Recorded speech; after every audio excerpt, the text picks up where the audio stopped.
Moja ya zawadi katika tuzo hii ni kwamba mshindi wa kwanza vitabu vyake vinachapishwa.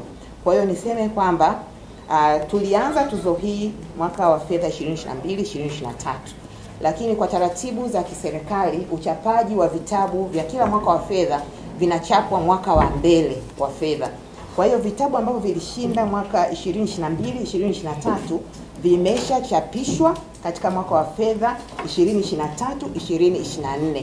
Na vitabu hivi vimeshasambazwa. Tulichapa nakala jumla 140,000 kwa kila aina ya kitabu, na tumeshavisambaza kwenye shule zote za serikali nchini kwa uwiano wa kitabu kimoja shule moja vitabu 14. Kwa hiyo shule zote Tanzania bara na Zanzibar zimepata vitabu 14 ambavyo lengo lake ni vikae kwenye maktaba na wanafunzi wapate nafasi ya kujisomea. Kwa hiyo hayo ni mafanikio makubwa sana, na kwa mwaka huu pia tunataraji kuchapa vitabu vya washindi wa tuzo ya mwaka 2023-2024.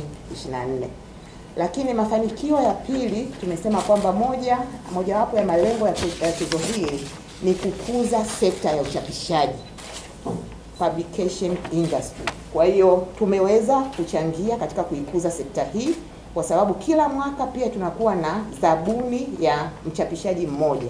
Kwa hiyo mwaka jana tulikuwa na mzabuni mmoja ambaye alichapisha vitabu nilivyovisema, na mwaka huu pia tarehe 13 siku ya kusherehekea hii tuzo tutatangaza pia mzabuni aliyeshinda tenda kuchapisha vitabu vya mwaka wa fedha 2023-2024.